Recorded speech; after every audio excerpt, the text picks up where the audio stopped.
Bonjour à tous, ravi de vous retrouver pour cette nouvelle édition des Matins du Sénat.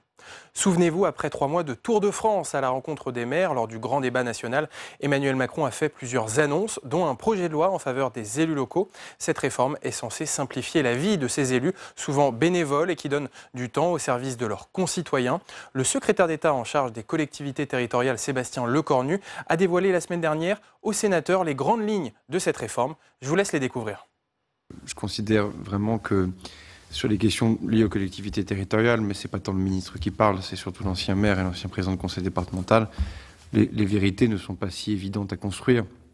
Parce que quand nous légiférons, quand vous légiférez avec le gouvernement, ici même ou à l'Assemblée nationale, et nous l'avons encore fait notamment, chère Françoise Gatel, j'y reviendrai dans un instant, nous définissons un cadre global qui s'applique partout sur le territoire pour des cas de figure et des situations qui, en revanche, elles, bien sûr, peuvent être extraordinairement différenciées, puisque même si l'Eure et le Calvados peuvent, par exemple, se ressembler, les situations telles que, par exemple, on peut les retrouver dans l'intercommunalité, ne sont pas forcément toujours les mêmes. Donc, de cela, effectivement, après avoir échangé longuement avec pendant pratiquement 96 heures avec les maires de France et le président de la République pour avoir organisé ces échanges. J'en suis arrivé à cette, non pas conclusion, parce que c'était chez moi une véritable conviction initiale, que sur tous ces sujets, il nous fallait emprunter des chemins de crête qui nous permettaient, avec beaucoup de bon sens et de pragmatisme, d'arriver à démêler des situations, tant sur effectivement le statut de l'élu que sur les irritants de la loi NOTRe, avec là aussi toujours un chemin de crête difficile. Au fond, nous avons une injonction, non pas une injection, non, mais une injonction contradictoire. Oui, non, pas tout à fait le genre. Une injonction contradictoire de la part de nos collègues élus locaux sur le terrain, à la fois de donner beaucoup plus de simplification, de liberté et de confiance. Vous l'avez dit, Monsieur le Président, ce sentiment de dépossession chez les maires de France, il est très fort et très puissant. Et en même temps, il y a aussi quand même une injonction très forte sur la stabilité. Personne ne réclame l'énième grand soir, l'énième grande loi territoriale, la loi Neutre 2, la loi MAPTAM 2. En tout cas, si vous avez des collègues qui le demandent, Monsieur le Président Dallier, je serais heureux de les voir et de les rencontrer, puisque pendant 96 heures... Alors, souffrait, Monsieur le Président Dallier, que la France ne se résume pas à la seule question parisienne, mais je crois que les autres sénateurs qui sont ici présents le sauront. Mais de cela aussi, nous pourrons en parler, Monsieur le Président Dallier. Si les vérités étaient si simples, on le sait, nous avons eu l'occasion de faire un petit déjeuner de travail tous les deux sur le sujet. Les choses seraient peut-être déjà faites depuis longtemps et bien avant mon arrivée. Donc ça, c'est pour la méthode. Plutôt que des paroles, une preuve, 1h du matin, vote conforme de l'Assemblée nationale cette nuit sur la PPL de Françoise Gatel sur les communes nouvelles. C'était un texte qui était attendu, vous le savez, sur lequel nous avons effectivement coproduit, je crois pouvoir le dire, en s'assurant que globalement un alignement entre l'Assemblée et le Sénat pouvait se faire sur ces sujets. Je ne veux pas parler au nom de Françoise Gatel, mais je pense que le compte y est et que là nous nous préparons à avoir un texte conclusif. Je le dis puisqu'en 2 ans, des propositions de loi sénatoriales qui trouvent leur aboutissement à l'Assemblée nationale sur un vote conforme avec un accompagnement du gouvernement, je ne crois pas pouvoir dire qu'il y en ait eu beaucoup. Et donc de cela, je pense que nous avançons dans le bon sens. Pardon, Monsieur le Président, j'étais long sur la méthode, mais non. Elle va beaucoup déterminer au fond ce que nous allons vouloir faire par la suite. Je rentre pas complètement dans le détail de ce qu'il y aura dans le projet de loi, puisqu'un certain nombre de documents vous ont déjà été donnés, et que précisément, si nous sommes dans une coproduction, c'est bel et bien que déjà nous nous sommes beaucoup inspirés des travaux du Sénat. Évidemment, je regarde Mathieu Darnaud parce qu'il y est pour quelque chose, tant d'ailleurs sur les questions liées au statut de l'élu que sur les assouplissements de la loi NOTRe, qu'après un échange approfondi avec lui, avec Philippe Bas, avec le président Bockel et avec le président du Sénat, puis après avoir rencontré chacun des présidents de groupe, l'intégralité des présidents de groupe qui représentent les différentes sensibilités politiques ici du Sénat. Je crois pouvoir dire que le projet de loi que je présenterai la semaine prochaine au Conseil des ministres est un projet de loi qui constitue une base, et pas forcément d'ailleurs un aboutissement, je le dis tout de suite, qui pourra être largement enrichi par voie d'amendement. Dans ce projet de loi, on va y retrouver 2 catégories au fond, ou 2 grandes thématiques de réponse. La première réponse, vous l'avez dit, Monsieur le Président, ce sont bien sûr les questions liées. Je ne sais pas si on peut l'appeler le statut de l'élu, puisque là aussi, quand on interroge nos collègues élus locaux sur le terrain, ils ne réclament pas forcément un statut. Celles et ceux qui étaient dans l'hémicycle pour l'examen de la PPL de votre collègue Colomba peuvent s'en rappeler. On a eu un échange assez riche sur le sujet. Ils veulent surtout des conditions d'exercice claires de l'exercice de leur mandat. Le statut appelle la notion davantage peut-être de statut de la fonction publique ou de statut d'un agent, et en aucun cas, je le crois, en tout cas chez ceux que je rencontre, nos collègues élus veulent devenir agents de leur commune ou salariés de leur commune. Ils veulent en être les élus, comme d'ailleurs les grandes lois de la République, 11 novembre 1789, décembre 1789, nous en parlions hier au soir, la loi également de 1884, bref, il y a quand même un mouvement législatif républicain depuis plus d'un siècle et demi, voire 2 siècles, sur lequel on dit quand même des choses assez claires sur ce qu'est le mandat électif et surtout sur ce qu'est la commune. Néanmoins, on voit bien quand même qu'on a une crise de l'engagement sans précédent. Elle n'est pas propre aux élus locaux, hein. Elle est associative, elle est syndicale. Je le dis toujours comme exemple, j'ai présidé le SDIS de l'Eure. Il était plus facile de trouver des sapeurs-pompiers volontaires il y a 20 ans qu'aujourd'hui. Donc la crise de l'engagement est quelque chose qui traverse l'ensemble de la société. Pour autant, si on croit, je crois que c'est le cas dans cette maison, à la démocratie représentative, on doit donc prendre garde et attention à ce que cette crise de l'engagement ne vienne pas tout simplement faire disparaître un pan entier de notre modèle démocratique, à savoir la démocratie locale. Et donc de cela, envoyer un signal collectif, consensuel je le crois, sur les conditions d'exercice du mandat de l'élu local, c'est un moyen, si ce n'est de régler complètement le problème, en tout cas de commencer à faire un mouvement, parce que, et vous y êtes pour quelque chose au Sénat, beaucoup de mesures ont été prises ces dernières années pour faciliter les choses, mais souvent d'initiatives parlementaires et par à-coups, c'est bien logique d'ailleurs, ça serait donc la première fois qu'un gouvernement viendrait avec un texte dont l'inspiration est largement sénatoriale dans les travaux que les délégations, les rapports d'information qui ont pu être produits, mais qui fait un peu système, avec plusieurs séries de réponses. On y rentrera dans le détail pour les points qui vous intéressent, sachant qu'en plus, et là en cela aussi c'est une preuve de la spécificité et de la singularité de la nouvelle méthodologie, je vous parle d'un projet de loi que je n'ai pas encore présenté au Conseil des ministres. C'est dire si on est véritablement sur quelque chose de nouveau, parce que pour le coup c'est assez rare. Oui. Je voulais y insister en introduction, je ne l'ai pas fait, mais nous partageons effectivement... Voilà. En clair, même, si j'ose dire, M. le Président, ça ne se fait pas de parler d'un projet de loi qui n'existe pas. Bon, donc je le fais devant vous néanmoins. Et donc de cela, plusieurs choses, à mon avis, peuvent être traitées dans le cadre du projet de loi. La première question, c'est bien sûr la question de la formation. Vous y avez fait beaucoup avec le DIF, d'ailleurs Jacqueline Gouraud y est aussi pour beaucoup sur cette affaire lorsqu'elle siégeait parmi vous.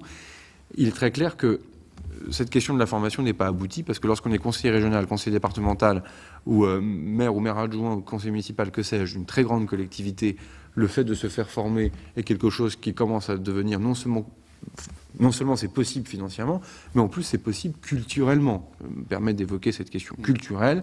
Quand on est adjoint au maire d'une commune rurale, commencer à aller dire aux collègues qu'on peut avoir telle ou telle carence ou lacune, ce qui est bien naturel, ce que l'on ferait spontanément dans la fonction publique ou dans l'entreprise, expliquer qu'il faut aller dépenser quelques centaines d'euros, voire quelques milliers d'euros pour aller se faire former sur une ou plusieurs journées, n'est pas quelque chose qui culturellement est aussi simple que cela.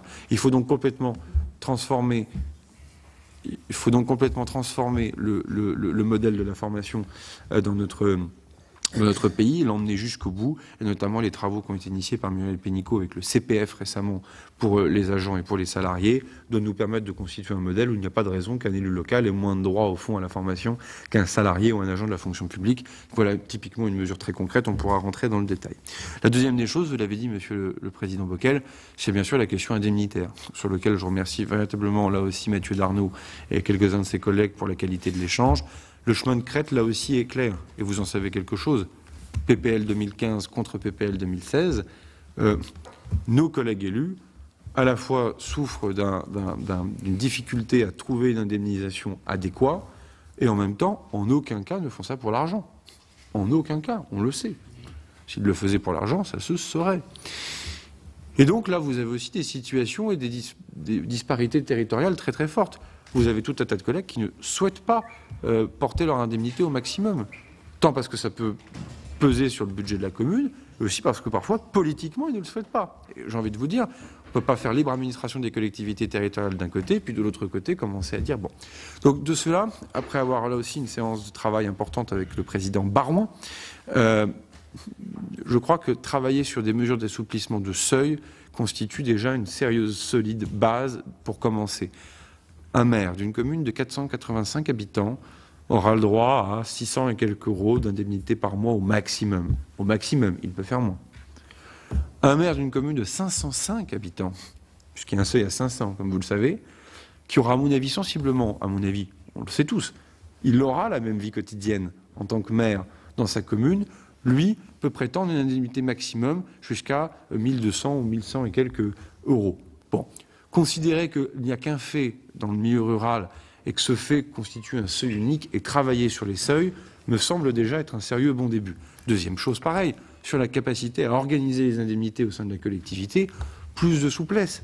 J'ai présidé un conseil départemental dans lequel certains présidents de commission étaient conseillers départementaux de base, pardonnez-moi cette expression, et accomplissaient parfois plus de travail que certains de mes vice-présidents. Pourquoi la collectivité, dès lors qu'une délibération le fait en toute transparence et que chaque citoyen peut la consulter et qu'en plus l'opposition peut se prononcer ou la voter contre, on peut ne pas organiser les indemnités différemment. Après tout, le seul vrai droit constitutionnel, c'est que les conseillers d'opposition, les conseillers départementaux d'opposition, aient une indemnité minimale. Après tout le reste, dès lors que vous êtes à enveloppe constante, la liberté d'organisation de l'indemnité, voilà. Ou alors on arrête de parler de liberté systématique des élus et on légifère pour encadrer. J'ai passé ma nuit sous le regard bienveillant mais néanmoins vigilant de Françoise Gatel qui se situait dans les tribunes de l'Assemblée nationale à expliquer aux députés qu'on ne pouvait pas être dans des injonctions contradictoires entre d'un côté un vrai mouvement de liberté et de confiance aux élus locaux et puis de l'autre une loi qui systématiquement viendra encadrer les choses. En tout cas, ça, vous allez m'entendre souvent le dire, mais certains des gens ont l'habitude de m'entendre le dire au banc des ministres quand je suis ici parmi vous. On pourra revenir sur la question indemnitaire, évidemment, s'il vous plaît. En tout cas, elle n'est pas dans le projet de loi tel qu'il sortira du Conseil d'État présenté au Conseil des ministres, puisque les consultations et la concertation a dépassé le calendrier du dépôt au Conseil d'État, mais il va sans dire que ça se fera par voie d'amendement du gouvernement, déposé très en amont, et dont la commission, ou les commissions, le cas échéant, qui seront saisies, auront bien sûr l'amendement du gouvernement au moment où vous prononcerez sur le texte. Là aussi, je m'y suis engagé auprès de celles et ceux qui iront en connaître. Ensuite, pour avancer peut-être un peu plus vite, parce que vous m'y invitez, vous avez raison, il y a tout le volet, bien sûr, mais là, du retour terrain en quelque sorte. C'est comment je fais pour compléter ma liste municipale, parce qu'elle ne sera peut-être pas complète, et comment je fais pour avoir un conseil municipal qui ressemble quand même à la société française. Comment je fais pour avoir des jeunes gens. Comment je fais, en tout cas des gens plus jeunes. Comment je fais pour avoir des jeunes femmes. Comment je fais pour avoir des personnes qui sont en situation de fragilité. De toutes les évidences, quand vous avez une personne en situation de handicap à la maison, quand vous avez un jeune enfant, vous absentez de la maison pour aller au conseil municipal ou à la commission municipale, que sais-je, est quand même moins évidente que lorsque vous n'êtes pas dans cette situation-là. Mon propos est plein de bon sens. Et d'ailleurs, plutôt que je le crois, en tout cas, plutôt que d'avancer uniquement sur le front de la question indemnitaire, je pense que l'on peut trouver des mesures d'accompagnement financier à côté, prises en charge par l'État, qui permet de venir répondre à ce double enjeu-là. Typiquement, si on croit vraiment à la démocratie représentative et si on veut cette diversité, que la solidarité nationale payée par l'État prenne en charge les frais de garde pour les élus locaux qui ont justement la garde d'un enfant jusqu'à 6 ans ou la responsabilité d'une personne en situation de dépendance ou une personne en situation de handicap, c'est un acte de solidarité nationale qui est nouveau. Pour le coup, des choses comme ça existaient dans vos rapports, mais pas forcément écrites de manière complètement définitive. Nous vous le proposerons dans le projet de loi. Prise en charge, au moment où je vous parle, dans les communes jusqu'à 1000 habitants. Il faut bien mettre une limite. Je sais déjà qu'un certain nombre d'entre vous parleront du seuil à 3500 habitants pour être sûr d'englober l'intégralité de la ruralité. Évidemment, ça coûte un peu plus cher pour l'État, mais je ne suis pas fermé à ce débat pour bel et bien considérer tout le monde. Je considère néanmoins, pour avoir été maire d'une commune de 26 000 habitants, que sur les communes plus importantes, c'est aussi aux collectivités de prendre en charge un certain nombre d'accompagnements pour leurs propres élus. D'ailleurs, elles peuvent déjà le faire. Donc notre sujet, ne nous y trompons pas, c'est peut-être de légiférer pour tout le monde, enfin c'est surtout de répondre à la question au milieu rural, ou en tout cas pour les plus petites communes, dans lesquelles il faut reconnaître qu'aujourd'hui, ces mesures ne sont pas forcément appliquées. Pareil sur la protection juridique. On vit dans un moment un peu curieux, dans lequel à la fois la ville, l'élu local n'a jamais été autant judiciarisé. On médiatise beaucoup les questions pénales. Je ne sais pas si on a raison, on a tort, mais les questions civiles, de responsabilité civile, d'engagement à la responsabilité civile de l'élu local sont tout aussi importantes que la responsabilité pénale. De cela aussi, je pense qu'il faut être assez clair. Par certains aspects, on ne luttera pas complètement sur la judiciarisation de notre société. En tout cas, je ne suis pas garde des Sceaux, je ne suis pas parlementaire, donc je vous renvoie à cette question. Et puis expliquer que les maires seraient moins responsables de certaines choses que d'autres, c'est un débat qu'on peut avoir, mais on en a parlé là aussi avec un certain nombre de vos collègues sénateurs en amont. C'est un débat qu'il faut manier avec précaution, parce que s'ils ne sont pas responsables, c'est vaut bien que quelqu'un soit quand même de quelque chose. Bon. Mais ça, le débat est ouvert. En revanche, que l'on abandonne un élu local qu'il agisse en tant qu'agent de l'État ou qu'il agisse comme étant patron de sa collectivité territoriale et qu'on ne lui permette pas d'avoir une protection juridique suffisante, ça, c'est pas normal. Et donc, typiquement, là aussi, pour l'ensemble des communes de moins de 1000 habitants, mais j'entends aussi la réflexion peut-être jusqu'à 3005, que l'État prenne en charge la protection juridique en payant les assurances qui vont bien de protection juridique en amont pour les élus locaux, dans le bon sens. Comme pour la protection fonctionnelle, Monsieur le Président, là aussi, aujourd'hui, vous le savez, vous êtes maire ou adjoint au maire, vous êtes mis en cause, d'ailleurs pas forcément mis en cause, publiquement. Vous pouvez avoir un début d'enquête préliminaire parce que tel ou tel agent, tel ou tel, que sais-je, ont écrit au parquet, et comme vous le savez, une enquête préliminaire n'est pas une enquête publique, et donc vous allez vouloir commencer à vous faire assister d'un avocat, vous allez devoir aller au conseil municipal, présenter une délibération, faire présenter par votre maire une délibération, pour demander la protection fonctionnelle. Donc c'est vous-même qui allez commencer à médiatiser quelque chose qui n'existe pas encore et qui est largement couvert par non seulement la présomption d'innocence, mais encore plus que ça, parce que l'action publique n'a pas encore vraiment démarré. Bon, je suis désolé, si on croit vraiment et si on veut vraiment protéger nos élus, on renverse l'affaire. C'est au conseil municipal de prendre une délibération pour ne pas accorder la protection fonctionnelle et pas une délibération qui doit être prise pour lui donner. Ça n'a l'air de rien. Mais là, on est dans la vie quotidienne des collègues. Là, on est véritablement dans la vie quotidienne de nos collègues élus. En tout cas, j'en suis assez persuadé. Alors ensuite, bien sûr, il y a un certain nombre de choses sur lesquelles on pourra rentrer dans le détail. Je crois qu'on est tous d'accord pour un constat, mais on n'a toujours pas trouvé la solution. Je vous le livre à vos amendements. Oui, un candidat au municipal ou un élu qui, par ailleurs, est agent de la fonction publique, aura toujours plus de facilité qu'un candidat au municipal ou un agent, ou un salarié, du privé. Ça aussi, on en a parlé avec le président Bockel. Si on est tous d'accord sur le constat, dès qu'il s'agit d'imaginer un dispositif juridique pour trouver une solution, évidemment, le débat est beaucoup plus compliqué parce que quand vous êtes adjoint au maire et que vous êtes salarié dans une PME de 8 salariés, voilà, je n'ai même pas besoin de terminer ma phrase, la question est difficile. On connaît d'ailleurs ces questions aussi, par ailleurs, sur la question du sapeur-pompier volontaire. Donc là, cette question, elle est délicate, elle est réelle, mais elle ne permettra pas de faire, à mon avis, non plus n'importe quoi, ce qui pourrait déstabiliser une partie du tissu économique, et précisément au milieu rural, dans lequel les entreprises, bien souvent, ne sont pas très importantes. Ensuite, il y a tout un volet plus long, mais sur lequel, en fait, paradoxalement, je serai plus court, parce qu'on a déjà eu l'occasion d'en échanger pas mal, et puis j'ai dit pas mal de choses au banc au Sénat récemment sur l'ensemble des propositions de loi que vous avez eu à connaître. C'est bien sûr redonner des libertés locales aux élus. Et ça permet donc de corriger les irritants de la loi NOTRe, mais pas que, et d'aller beaucoup plus loin que cela, parce que sinon, là aussi, on passerait à côté de quelque chose. Évidemment, c'est la question du couple commune-EPCI. De cela, il faut réagir vite, puisque le sentiment de dépossession ou le sentiment de ras-le-bol de nos collègues élus, bien souvent, en disant on a du vague à l'âme, on n'a pas forcément envie de se représenter, c'est bien souvent, parfois, autour de la question de la relation à l'intercommunalité. Le couple, le trio plutôt, un couple, compétences, périmètre, gouvernance, bien sûr, est appelé. Gouvernance, je fais vite, vous avez tous travaillé sur la PPL d'Alain Marc, et en tout cas vous l'avez tous voté parce que le Sénat l'a voté à l'unanimité. Voilà un dispositif, à mon avis, assez complet, qu'on peut complètement reprendre. Donc on a repris le dispositif de la PPL Marc et on l'a mis dans le projet de loi. En termes de coproduction, là aussi, on ne peut pas faire beaucoup mieux puisque on est sur quelque chose de complètement entendu. Sur la question des périmètres, là aussi j'écoute les associations d'élus avec beaucoup d'intérêt.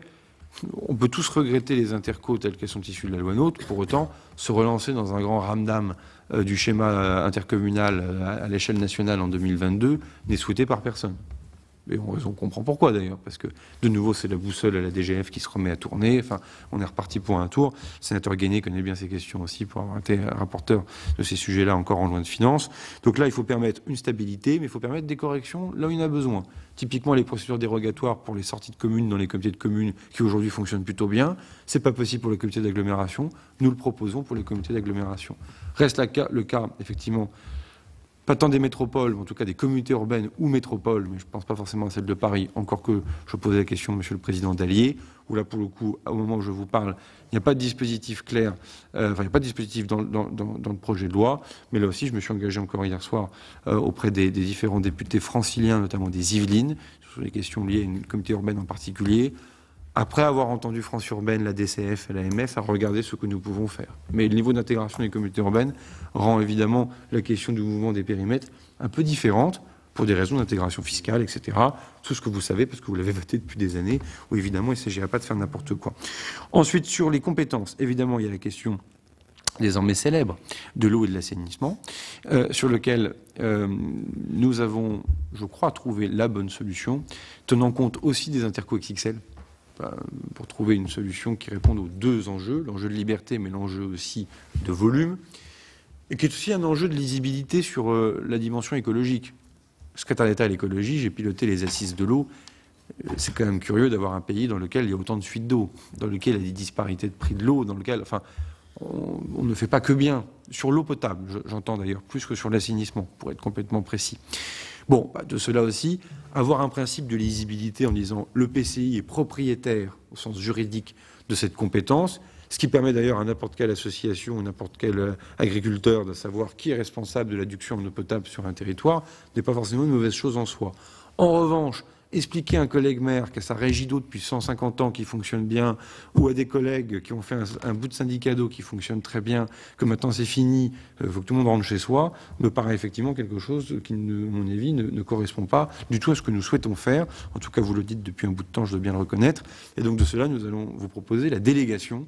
La délégation, on en pense ce que l'on veut. Je trouve ça encore plus malin que la compétence optionnelle obligatoire, tout simplement parce que ça permet de différencier au sein d'une interco. Vous avez une interco au milieu montagnard, vous pouvez avoir 3 communes qui sont concernées par un mode de gestion de l'eau en altitude, et en revanche, dans la vallée, avoir un certain nombre de communes qui, elles, entendent à ce que ça reste à l'intercommunalité. Là, vous aurez quelque chose du plus simple du monde, et de grâce, pas de majorité qualifiée, de minorité de blocage, de trucs où il faut lire CGCT pendant 3 heures pour comprendre exactement comment il faut faire avant d'aller au conseil communautaire.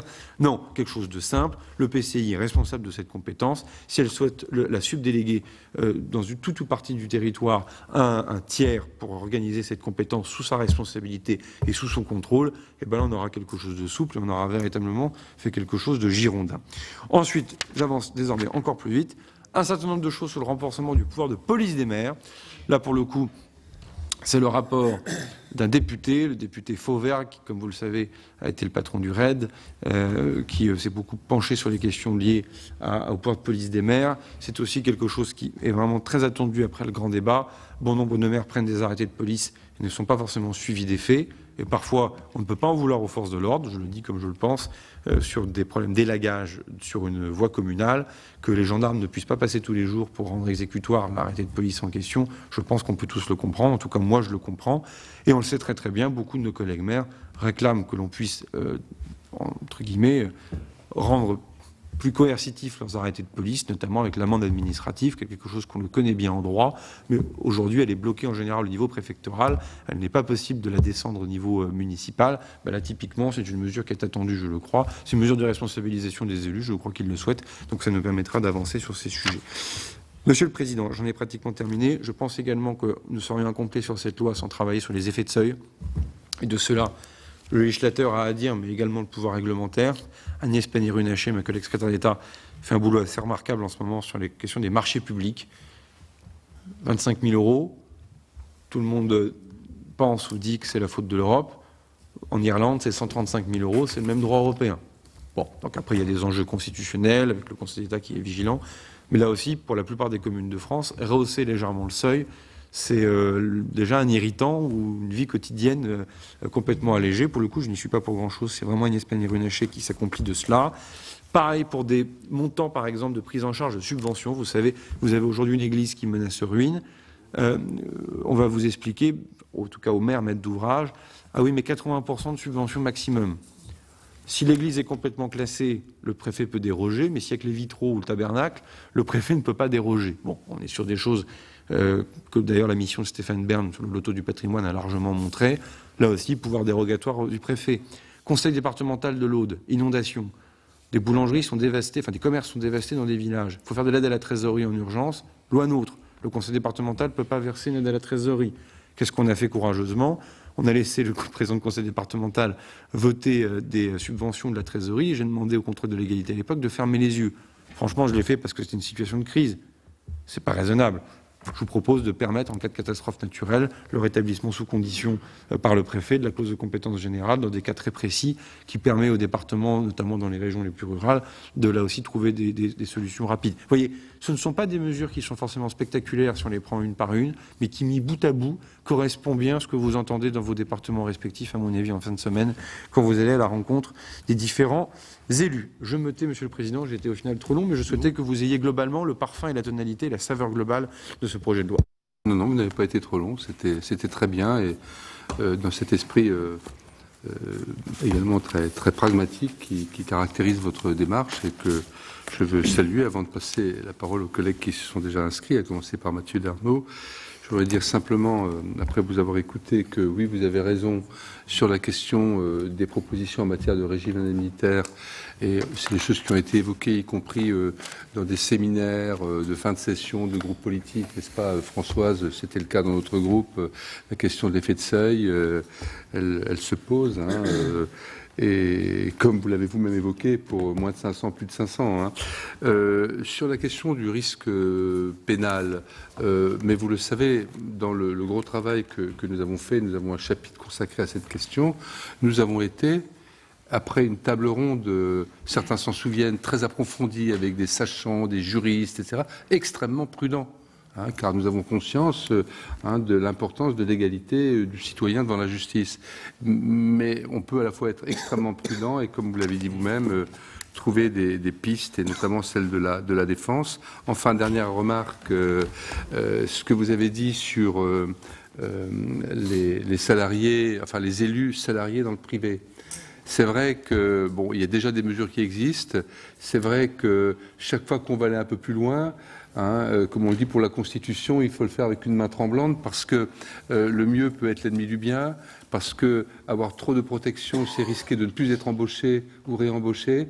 Hein. Donc voilà, c'est un sujet où il faut tout peser au trébuchet. Merci aussi, je dirais, de cette prudence dans l'approche qui est aussi née de votre expérience d'élu.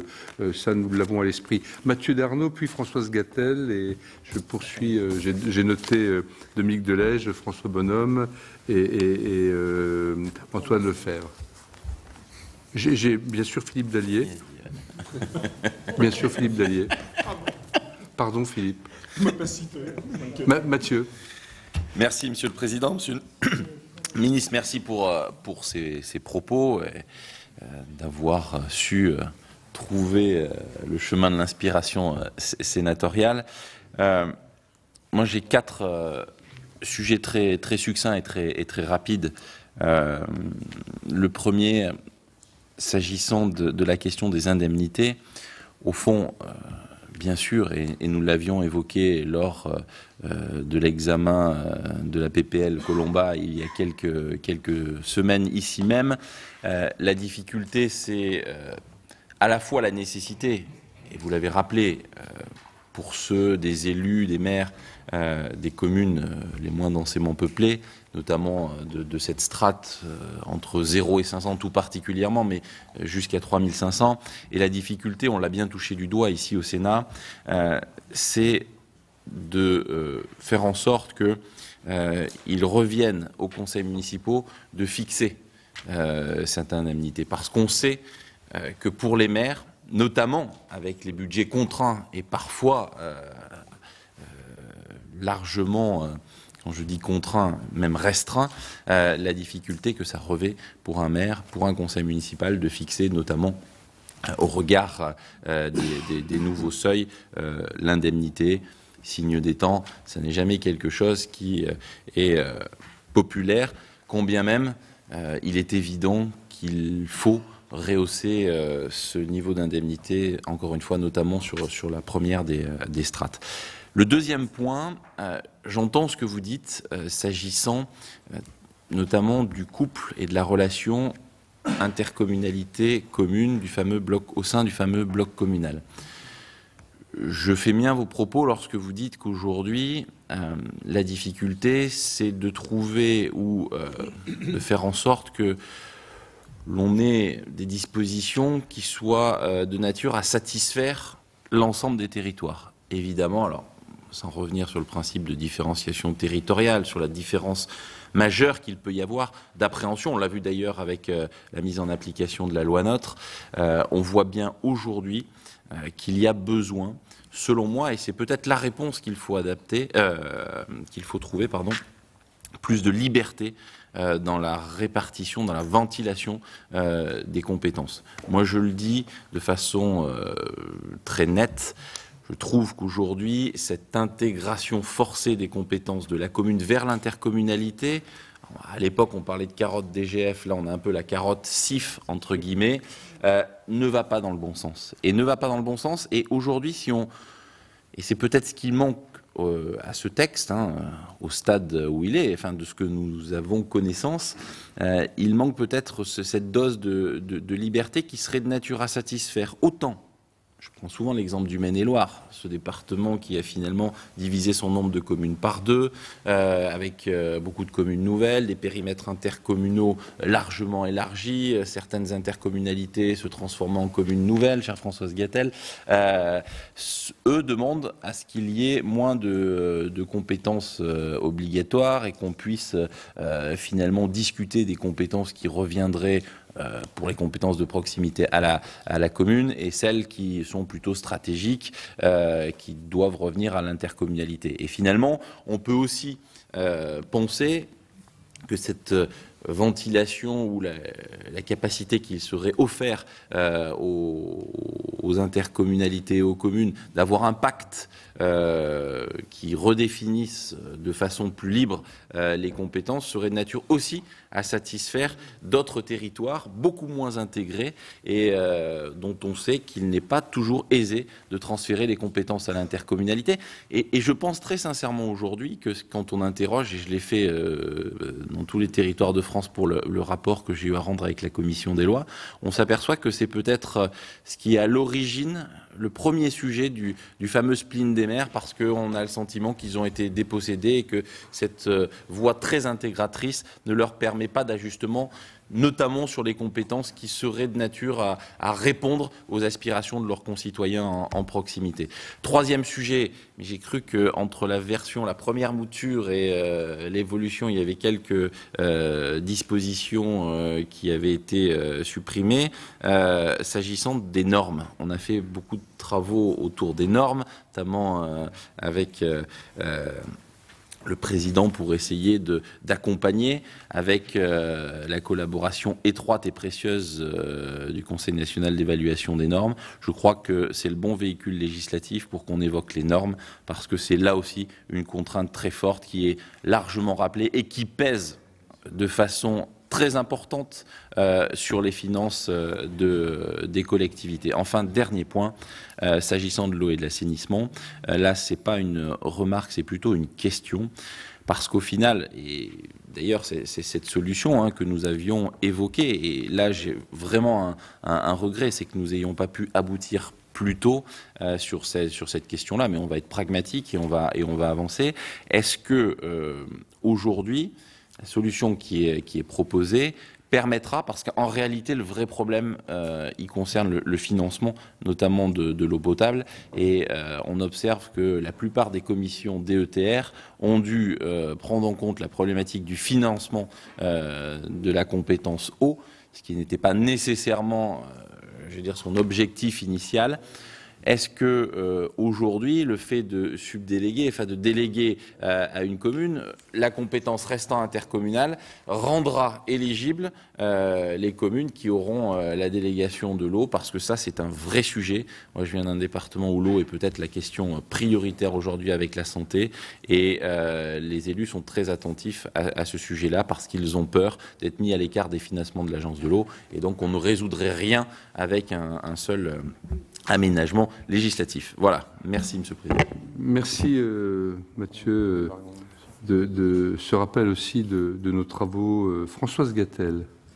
Merci, Monsieur le Président. Merci, Monsieur le Ministre, pour cette avant-première, d'après ce que j'ai compris. Et je me réjouis qu'on puisse travailler dans ce qu'on connaît bien dans les territoires, c'est-à-dire en intelligence collective, et qu'on quitte des chemins de crête parfois très escarpés dans la conception que les uns et les autres on peut avoir des territoires pour trouver des chemins plus paisibles. Et puis, vous l'avez rappelé, c'est aussi l'occasion de saluer le travail qui a été conduit par le président Bockel et par Mathieu Darnaud sur l'amélioration des conditions d'exercice des élus. Donc, moi, j'aurais quelques questions et puis quelques suggestions. Parce que moi, je me réjouis du texte qui arrive, et donc en même temps, à l'école, moi, j'ai toujours appris que ensuite il fallait ouvrir des possibles. Voilà. Donc j'ai quelques petites questions. Sur les indemnités, moi, je partage cette question, mais je rejoins les remarques des collègues. La question des indemnités, toujours un sujet très difficile, voire honteux ou culpabilisant à tort pour les élus, qui donnent l'impression de vouloir profiter et qui font peser sur le budget de leur commune, parfois difficile, un poids d'indemnité. Alors, s'il faut affirmer que la République, elle doit aussi, on va dire, compenser les pertes que des gens peuvent avoir en s'engageant au service de nos concitoyens, moi, je crains que le fait de devoir délibérer renvoie à un certain nombre de difficultés. Alors même, je sais que c'est compliqué, parce qu'ici, on avait voté des choses à la demande d'associations en disant c'est le plafond systématique qui s'applique, et ensuite les associations sont revenues. Mais en tout cas, on a un vrai sujet. La liberté de répartition d'enveloppes au sein de l'équipe municipale, je trouve que c'est assez intéressant. Ensuite, Monsieur le ministre, j'ai une question. Qui va payer ? C'est-à-dire qu'il y a une augmentation significative des indemnités des élus, et j'entends. Si ça pèse sur les budgets municipaux et si ça n'est pas pris en charge d'une manière raisonnable, responsable par l'État, ça va être un vrai sujet. L'autre point autour de cet aspect financier, de la diversité des élus, vous l'avez évoqué vous-même, il faut que un conseil municipal reflète la diversité de la société. Il faut qu'on encourage et qu'on permette que des gens qui sont en activité professionnelle puissent s'engager. Et je pense qu'un des points que parfois moi je trouve plus important que les indemnités, c'est les cotisations de retraite complémentaires pour des élus qui à un moment se sont mis à travailler à mi-temps. Et vraiment, je trouve qu'on ne peut pas, il faut qu'on ose dire qu'on ne peut pas faire que des gens qui servent l'intérêt général se retrouvent pénalisés et que cela leur coûte. Donc moi j'ai une vraie question sur les retraites complémentaires que les élus se font aujourd'hui, ils ont la possibilité. Si le conseil municipal est d'accord, il y a un partage 50-50. Mais c'est un vrai sujet. Alors les deux pistes, les questions que je voudrais poser, moi j'ai pas d'idée là-dessus, mais je sens bien qu'on tourne autour de ça, c'est le nombre de conseillers municipaux dans ce que j'appelle les petites communes, encore que moi je ne sache pas ce qu'est forcément une petite commune. Mais on voit bien qu'il y a des difficultés à composer, à réunir le nombre de conseillers municipaux, à composer des listes. Il y a des élus qui disent moi il m'en faut beaucoup et au final on n'est pas beaucoup. Bon. Est-ce qu'on regarde ça? Et le dernier point dont il a été déjà question, c'est le scrutin de liste à partir de 1 habitant. Je sais que dans les associations d'élus, il y a des débats partagés parce que les élus disent c'est compliqué de faire une liste, a fortiori quand c'est paritaire, mais je me dis on y arrivait à 1000, à 999, on devrait pouvoir y arriver, et que quand il n'y a pas de scrutin de liste, c'est le tir au pigeon. Parce que ceux qui ne sont pas élus, c'est le maire, parce qu'il a refusé de faire un trottoir ou de boucher un nid de poule, et l'adjoint aux travaux à l'urbanisme. Et souvent, ce sont des gens très bien, et alors eux, c'est mort au champ d'honneur. Voilà, merci beaucoup. Voilà. On sent également, outre sa compétence parlementaire avérée, que vous avez rappelé, Monsieur le Ministre, le lien de Françoise, non seulement avec son propre territoire, mais également avec le monde des élus locaux, des maires de France, où elle a joué et continue à jouer un rôle précieux. Dominique Delège. Oui, merci Monsieur le Président, merci Monsieur le Ministre pour ces précisions. Moi, je voudrais revenir sur un point qu'a évoqué Mathieu Darnaud. J'ai pris bonne note de votre souhait d'apporter un peu plus de souplesse dans les compétences, en essayant de dépasser cette notion de compétences obligatoires, compétences facultatives. Mais il ne vous a pas échappé qu'il y a un autre élément qui intervient là-dedans, qui est le coefficient d'intégration fiscale. Moi, j'observe que beaucoup de compétences ont été prises par l'Interco, non pas dans un souci peut-être d'efficacité et d'efficience, mais dans un souci de recettes majorées de la part de l'État. Il me semble donc que si vous souhaitez véritablement, et je crois que c'est votre souhait, apporter un peu de souplesse, il faudra mettre sur la table la question du coefficient d'intégration fiscale. Parce que si vous ne bougez pas sur ce point-là, vous nous donnez une liberté, mais c'est une liberté que nous ne pourrons pas exercer parce qu'elle sera limitée pour des raisons financières. Je vous remercie. Merci Dominique. François Bonhomme. Merci Monsieur le Président. Monsieur le Ministre, d'abord je voulais vous dire que de manière générale, je souscris totalement à la tonalité de vos propos et je me réjouis des inflexions que je ressens depuis quelques semaines. Je dis semaines parce que ce n'était pas forcément le cas il y a un peu plus loin, et encore plus depuis les années précédentes. Mais je voulais vous interroger sur quelques petits points qui, me semble-t-il, pourraient traduire votre volonté générale d'amélioration. Sur la formation des élus, le DIF est financé par la cotisation des élus, le 1%. Or, les premiers résultats ne sont pas très encourageants dans la mesure où, sur les 14 millions récoltés, il y a à peu près 2 millions qui ont été réellement dépensés. Et quand on se penche sur les raisons pour lesquelles celui-ci n'a pas été dépensé, on s'aperçoit qu'en réalité, le système est tellement lourd, est tellement compliqué, est tellement un peu manque de fluidité que les élus finalement renoncent d'une manière ou d'une autre aux intentions initiales parfois. Et finalement, la formation des élus qui devait être facilitée ne l'est pas forcément, et il est encore moins pour les élus ruraux.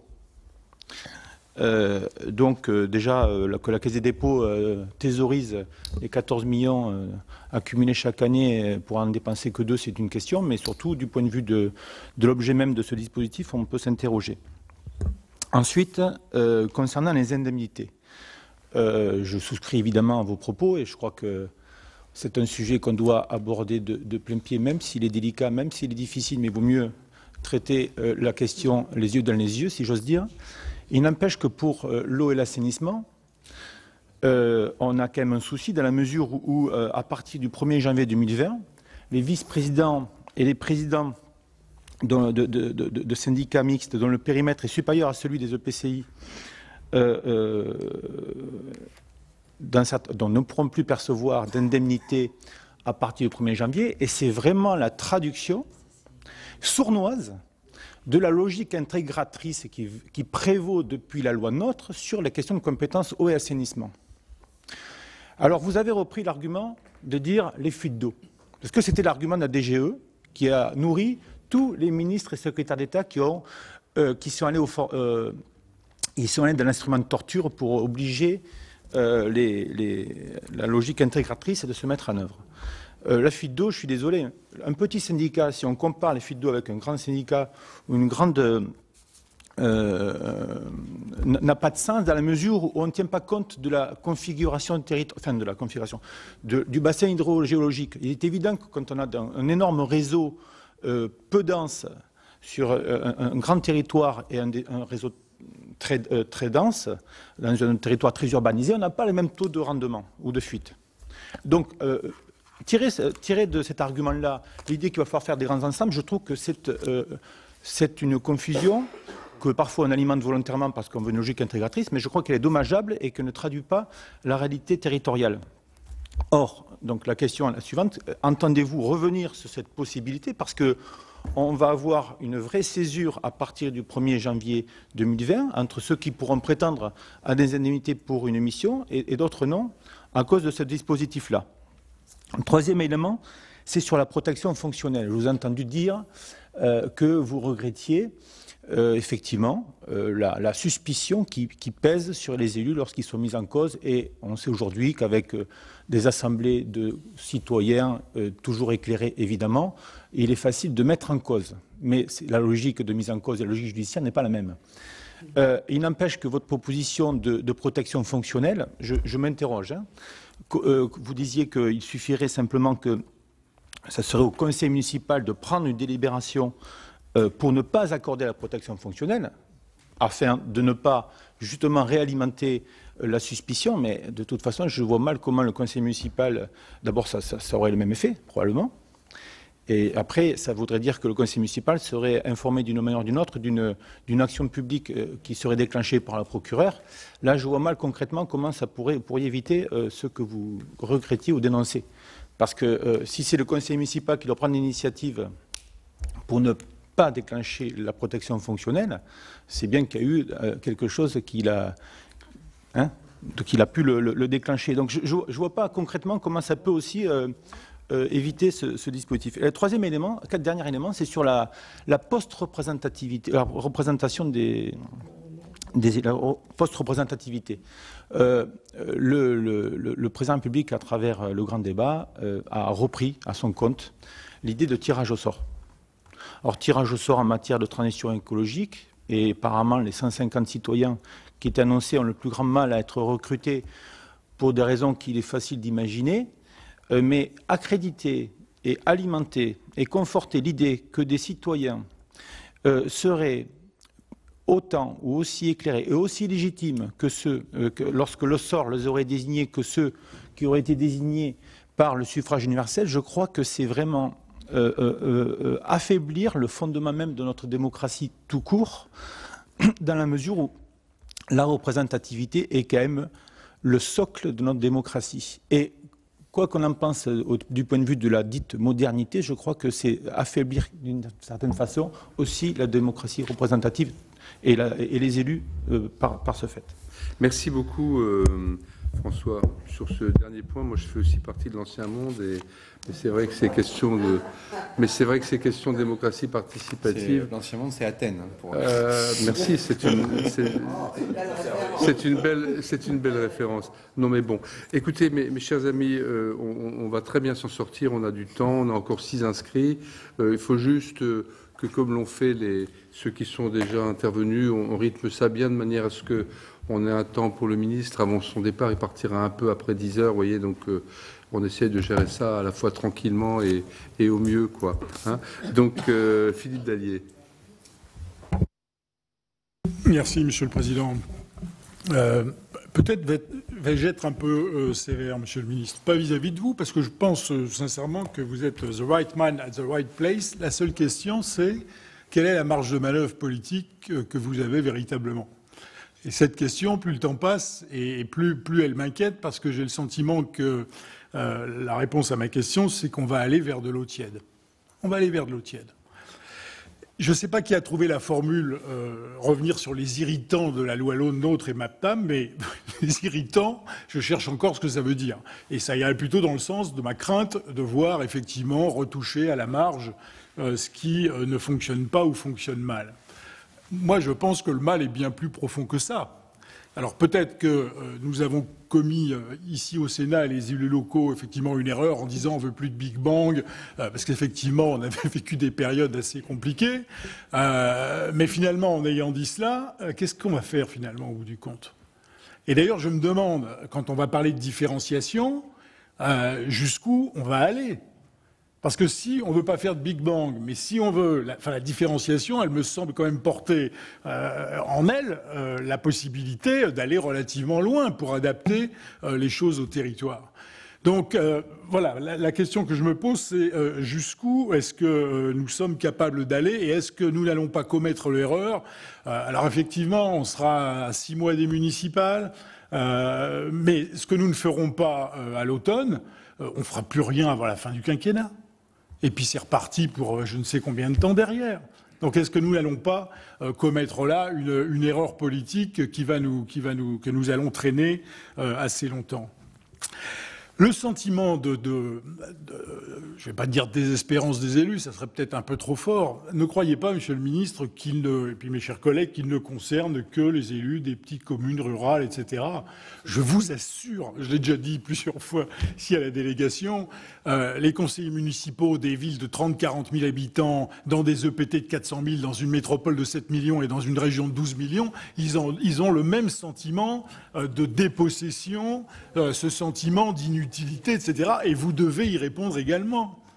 Alors c'est bien beau de répéter que le Sénat, c'est l'Assemblée du Seigle et l'Alchâtaigne. Bon, c'est très bien, c'est sympa, mais 80% de nos concitoyens vivent maintenant en zone urbaine, et il faudrait peut-être aussi qu'on s'interroge sur la manière dont tout cela fonctionne. Et je termine pour pas être trop long sur l'affaire du Grand Paris, Monsieur le Ministre. Moi, je suis absolument désespéré. Ça fait 11 ans que j'avais rendu mon rapport pour l'Observatoire de la décentralisation, qui posait au moins une question en disant, attendez, il faut en faire une de métropole. Il faut la créer avec une proposition. On est 11 ans plus tard, on a le pire système qu'on aurait pu imaginer. Tout le monde est d'accord pour dire que ça ne peut pas continuer comme ça. Et j'ai cru avoir compris, Monsieur le Ministre, que c'est tellement compliqué qu'on ne va encore pas y toucher. C'est pas possible, Monsieur le Ministre. Ça n'est pas possible. Alors si c'est pas à l'automne dans ce texte-là, rassurez-moi et dites-moi que ça sera après les municipales dans un autre texte. Mais ça n'est pas possible. Alors certes, Paris n'est pas la France, mais la Seine-Saint-Denis et le Val-de-Marne ne sont pas Paris. Et il y a 12 millions d'habitants dans cette région. C'est le PIB le plus important pour le pays. C'est notre métropole de rang mondial, parmi les 4 ou 5 qui existent sur la planète, et il ne faudrait pas s'y intéresser parce que c'est trop compliqué. Et on a laissé Paris fusionner communes et départements pour régler les problèmes budgétaires de Paris, ça c'était le gouvernement précédent. Et là, les Hauts-de-Seine et les Yvelines réfléchissent à fusionner pour tuer la métropole, et on laisse faire tout ça. Et l'État ne tape pas du poing sur la table, et personne ne redirait qu'il y a urgence à dire « attendez, ça suffit ». Ça suffit. Donc, Monsieur le Ministre, rassurez-moi que je sorte de cette réunion avec le tout petit espoir de pouvoir croire qu'on va remettre ça sur la table. Parce que c'est un sujet d'intérêt national. Ça n'est pas le problème des chapeaux à plumes trop nombreux dans cette région qui font que finalement on bloque tout parce que jamais le maire de Paris, quel qu'il soit, le président de la métropole, quel qu'il soit, ou le président de la région, quel qu'il soit, ne se mettront d'accord pour lâcher quoi que ce soit. Parce que la vérité, c'est ça. Alors si l'État, l'État, il faut qu'il soit le plus girondin possible. Mais là, Monsieur le Ministre, soyez jacobin. Merci. Connaissant bien Philippe Dallier, vraiment c'est un cri du cœur et je crois qu'il faut le prendre comme tel. Hein, et on est au-delà des clivages. Bon, je laisse de côté la petite allusion au sénateur de la Châtaigne, qui était une agression caractérisée contre votre voisin de gauche, puisque en Ardèche, quand même. Non, mais, attends, Philippe, dans ce monde de brutes que tu as si bien décrit, faisons un peu d'humour. Mais le cri du cœur est, je crois, à prendre très au sérieux. Il risque d'être complété d'ailleurs dans quelques instants par Pascal, mais avant, on va donner la parole à Antoine Lefebvre. Oui, c'est pas le Kouglof, c'est le maroilles et le champagne. C'est un peu fort dès le matin. Bien, Monsieur le Ministre. Mais en tout cas, merci de nous avoir éclairé sur ce qui n'est pas encore un projet, sur les grandes lignes. Et on voit que les consultations qui ont été menées ont, semble-t-il, eu leur utilité. C'est vrai qu'à force d'empiler les normes et d'ajouter des contraintes, nos maires, et je rejoins à l'instant Philippe Dallier, qu'ils soient ceux des villes et ceux des petites communes, ont été plutôt dans un mouvement un peu de trouble, d'interrogation. Et c'est vrai que c'est compliqué parce que pour nous c'est l'essence même de notre démocratie, ce qui fait vivre la République. On l'a vu à tous les moments un peu compliqués de notre histoire, et il fallait pas uniquement que quand ça va mal on se souvienne qu'effectivement les maires peuvent être les fantassins selon l'expression consacrée, mais qu'ils puissent aussi être entendus, et il y a cette occasion, je pense, avant les municipales de ce texte pour que effectivement on puisse justement entendre les messages qui ont été relayés depuis de nombreuses années. Et je pense qu'on a effectivement tous une part de responsabilité pour, en tout cas, on doit tous s'engager pour améliorer les choses. Alors, vous l'avez dit, beaucoup de mesures simples, de bon sens. Alors, sur l'histoire du grand Big Bang, on en a connu. Des fois, on peut faire effectivement des choses simples et simplifier sur tel ou tel point la vie quotidienne des élus, c'est important. Pour ma part, d'après ce que moi j'en ai compris par rapport à ce que disait François, sur la protection fonctionnelle automatique, c'est quelque chose qui a effectivement l'air de rien, mais qui est très important. Pour avoir subi de la diffamation via des réseaux sociaux, je peux vous dire que quand on doit prendre ce type de délibération, c'est toujours un peu compliqué. Et je pense qu'il faut effectivement trouver tout ce qui peut, sur ces plans-là, parce que ça va très loin dans ce que peuvent subir directement et dans leur intimité les maires. Je pense que c'est important d'avoir, en tout cas, de simplifier les choses dans ce domaine. Je voulais évoquer l'histoire des retraites complémentaires, mais François Gattel l'a bien fait. C'est vrai que là aussi, les choses se sont améliorées. Quand je suis devenu maire en 2001 et j'avais choisi d'être un élu à temps plein, abandonnant toute fonction professionnelle, me retournant vers les deux organismes qui faisaient les retraites complémentaires, je m'étais entendu dire que je n'avais droit à rien puisque j'étais au régime général de la sécurité sociale et que si j'avais été rattaché à un autre, c'était franchement scandaleux. Le législateur avait retravaillé la question, mais il faut aller plus loin pour prendre en compte ce qu'a évoqué Françoise Gattel. Je n'y reviens pas. Sur le droit à la formation, ça a été évoqué. Je pense que c'est aussi un élément et ça doit toucher toutes nos communes, quelle que soit la taille, parce que c'est effectivement important si on veut un égal accès justement il ne faut pas que ça soit réservé à des sachants ou à une élite. Et puis, j'allais dire justement, avec les difficultés de part et d'autre, notamment de l'organisation de notre vie politique au sein des partis politiques et de leur santé quelque peu faiblarde en ce moment, c'est encore plus important parce que les partis politiques jouaient, et à mon sens, ils doivent continuer à jouer un rôle important dans notre République, mais quand ils sont en faiblesse, c'est encore plus important que, en dehors des partis politiques, les élus locaux, quelle que soit la taille des communes, puissent se former parce que on devient de plus en plus, on doit devenir des experts et on ne peut pas être expert en urbanisme, en travaux publics, en code des marchés. Ça expose les élus et c'est effectivement compliqué de gérer ce point. Donc voilà les principales remarques. Puis on aura l'occasion avec ma collègue Patricia Schillinger de vous rencontrer cet après-midi pour évoquer ce que l'on considère au nom de la délégation comme les bonnes pratiques. Là aussi, il ne s'agit pas de réinventer ou de refaire des textes, mais de regarder aussi ce qui peut être mis en œuvre, ce qui a été testé, j'allais dire, et approuvé par différentes collectivités sur notre territoire. Autant reprendre ces bonnes idées, puisque ça fonctionne. Donc on vous en reparlera ultérieurement. Et puis la dernière remarque, j'ai eu l'occasion de le dire hier pour la conclusion de notre rendez-vous d'hier midi, Président Bockel, mais vous avez évoqué l'inspiration sénatoriale. Eh bien, moi j'espère que cette inspiration sénatoriale soit largement reconnue. Il y va alors c'est bien sûr l'intérêt du Sénat, mais aussi de notre délégation territoriale, de mettre en valeur tout ce travail qui a été fait d'ailleurs depuis très longtemps au sein de cette délégation. J'ai eu la chance depuis 2008 d'y participer avec le président Lambert, Jacqueline Gouraud et notre président Bockel. Je crois que c'est important, nous qui tenons ici fortement au bicamérisme, de rappeler que le Sénat, c'est la Chambre des territoires et que les sénateurs, qui ont aussi connu, comme les députés, des mouvements diverses d'appréciation avec le mouvement dit des Gilets jaunes, eh bien on puisse réaffirmer ce rôle important du Sénat au service des territoires et de rappeler à cette occasion l'inspiration du sénatorial, ça sera important. Voilà, merci. Merci beaucoup Antoine Lefèvre, et j'en profite effectivement pour souligner, je ne l'ai pas fait en introduction pour ne pas être trop long tout à l'heure, mais le travail remarquable de nos deux collègues avec Patricia Schillinger qui est également là à côté d'Antoine sur la relation commune-communauté. Et c'est vrai que cette idée de vouloir partir des bonnes pratiques pour qu'on soit ainsi force de proposition, hein, enfin moi je peux aussi en témoigner pour avoir été président d'une intercommunalité. C'est un travail vraiment puissant et à mon avis dans lequel il y a matière à idées. Je sais que vous avez cette réunion cet après-midi à laquelle j'ai été convié, mais où je ne pourrai pas venir ayant un autre engagement sénatorial.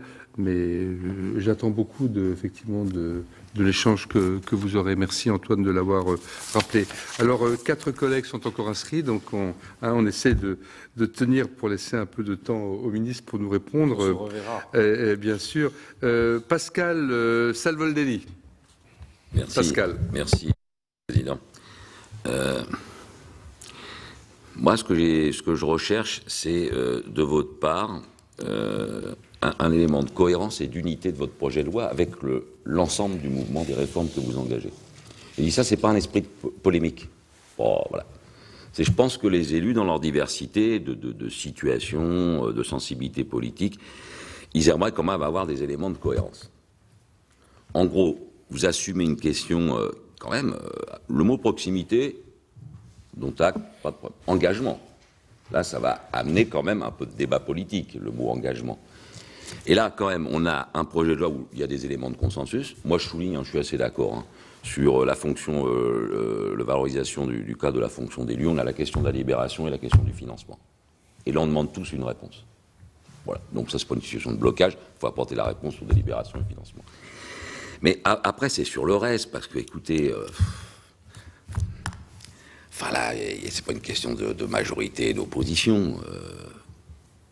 Je regarde, moi, que je sois dans le Val-de-Marne, ou que je sois dans la Creuse, ou que je sois dans le Doubs, ou le territoire de Belfort, ou je ne sais où, il y a la moitié des maternités qui ont disparu depuis un moment. Vous croyez que la crise de l'engagement des élus, c'est une question d'humeur ou seulement une réaction vis-à-vis de votre majorité? C'est pas seulement ça. Parfois, on n'est pas seulement dans une réaction d'humeur du moment. Elle n'est pas que conjoncturelle. Regardez la réaction sur les trésoreries. Dans votre projet là, vous dites faciliter les rapports entre les collectivités et l'État. Comment ça se fait que dans le département comme le mien, tous les maires de toute sensibilité viennent de dire on ne prendra pas d'accueil de proximité en substitution des trésoreries? Voilà, je vous alerte là-dessus, mais parce que je pense que voilà, c'est des éléments que vous aurez dans le débat et qu'il faut assumer.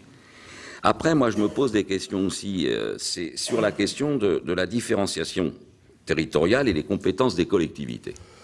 Alors, ça rejoint un peu.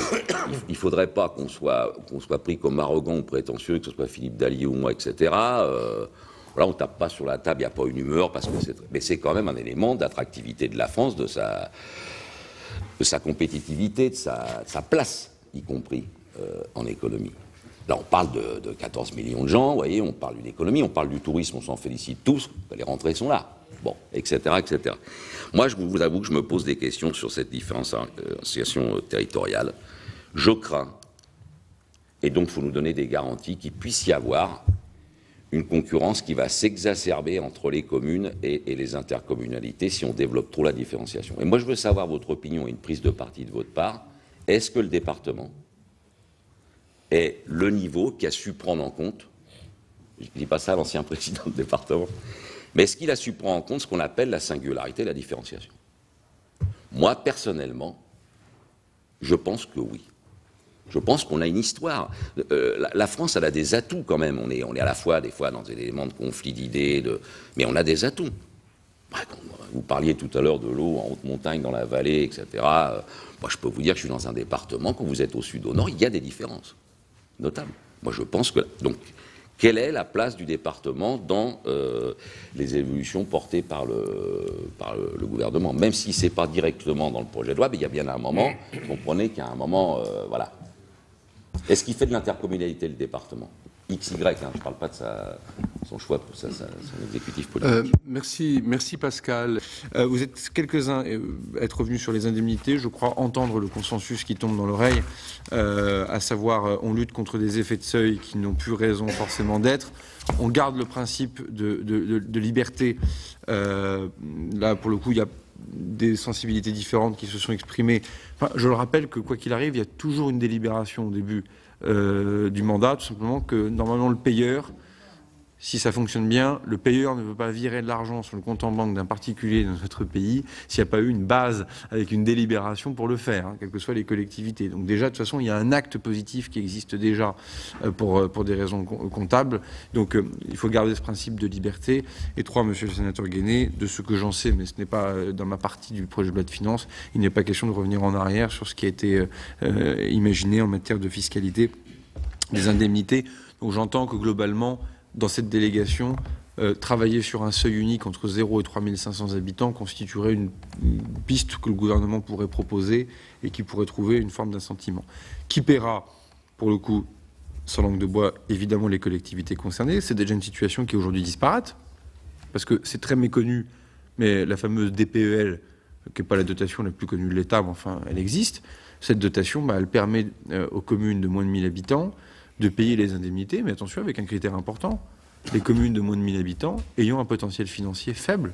Ça veut dire que déjà, et mais ça attention, vos prédécesseurs et nos prédécesseurs respectifs ont toujours dit qu'au nom de la libre administration des collectivités territoriales, s'il y avait bien quelque chose qui était important politiquement et symboliquement, c'était que la collectivité puisse véritablement subvenir à l'indemnisation de ses propres élus. Et l'exception, l'État va au secours d'une commune trop petite ou trop faible, et ou trop faible, financièrement, et donc la DPEL permet de le sauvegarder. Je redonne juste le principe, parce que moi j'aime bien justement les débats au Parlement, et si on réinterroge ces débats il y a quelques années, voilà, on voit bien aussi pourquoi ça a été imaginé. Si demain nous devions augmenter la DPEL, pour dire les choses clairement, et je le dis devant le sénateur Guéné, qui connaît mon budget par cœur, pour en avoir été le rapporteur, on va pas se raconter d'histoire, il faudrait donc le gager quelque part.